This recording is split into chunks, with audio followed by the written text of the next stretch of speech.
They called it the $1,000 economic suicide note. Critics warned that handing out free cash, no strings attached, would instantly destroy the workforce, triggering hyperinflation and economic collapse. But then the experiments began, and what they discovered wasn't economic disaster, but something far more radical. This isn't just about money. It's about why, when you give people financial freedom, they don't get lazy. They start companies. This is the real story of universal basic income, the greatest economic bet of our lifetime, and the data that shocked the world. Part 1. The problem. We are living in an age of profound insecurity. The old contract, work hard, get ahead, is broken. It's not just that automation and AI are replacing factory workers. They're replacing millions of low-wage, precarious jobs, forcing people into a constant state of financial survival. The problem isn't mass unemployment yet. The problem is mass instability. One sick day, one unexpected car repair, one flat tire, and your life implodes. This pervasive economic anxiety is the true crisis UBI promises to solve. But to understand the solution, we have to look back centuries. Because the idea of giving people free money didn't start with Silicon Valley billionaires. It started with a political revolutionary who asked a simple question. The establishment tried to bury this idea for 200 years. They ran secret tests in the 1970s, but when the results came back, the findings were so dangerous to the status quo, they were immediately shelved. What did those first hidden experiments truly prove about the human impulse to work? Part 2.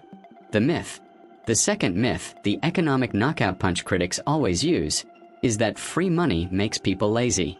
And here is where the data gets complicated. If you look at one large, high-profile US experiment, the critics seem partially right. In some trials, recipients did reduce their working hours. Not by a lot, just an average of 1 to 2 hours per week. 1. Researchers noted that a significant portion of this newfound time was used for leisure, perhaps watching Netflix, not education. 1. This is the data critics seize upon, using it to argue that a guaranteed security removes the element of uncertainty necessary to motivate people. 2. But that's only half the story. When we look globally, and at different contexts, the evidence flips entirely. In Stockton, California, recipients actually found full-time employment at a higher rate. And in the long-term Give Directly trials in Kenya, there was no net decrease in labor. Instead, people became more entrepreneurial, starting small businesses, increasing their savings, and investing in tools or education. Does UBI create a class of couch surfers or a class of entrepreneurs? The data says it depends on what kind of UBI you receive. But before we reveal that, tell us in the comments.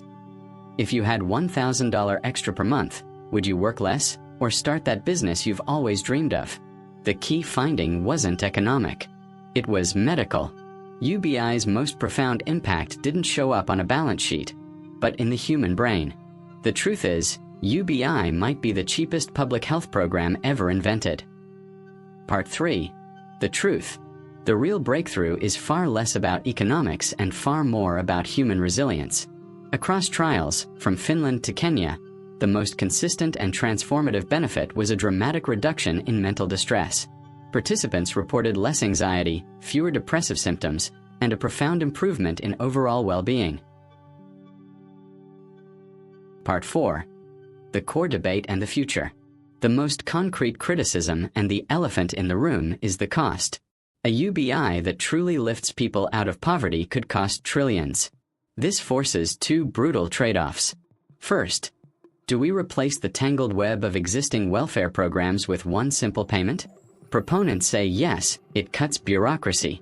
But critics fear it diverts essential targeted support, potentially harming those who rely on programs like Medicaid. 6. Inflation.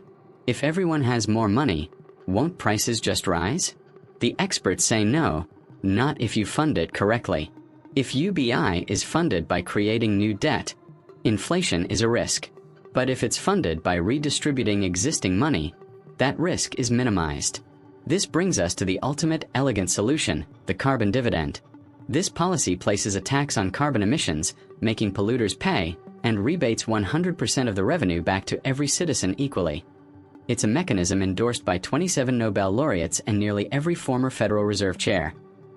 It solves two crises at once: economic inequality and climate change. The wealthy, high-carbon consumers fund the system, and low-income citizens benefit the most. The debate, ultimately, isn't about whether UBI is good or bad, but how we design it to maximize its benefits and minimize its risks.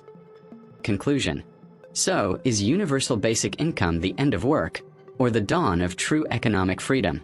The data suggests it is neither an economic catastrophe nor a simple handout. It is an investment in human capital and dignity. It's not about giving people a fish, or even teaching them to fish.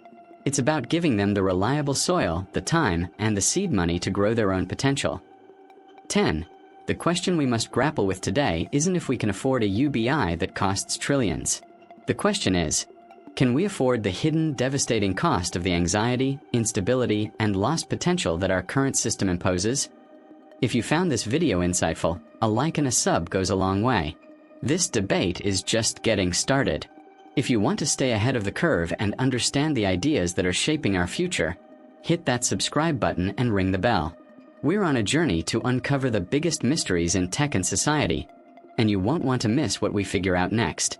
Thanks for watching.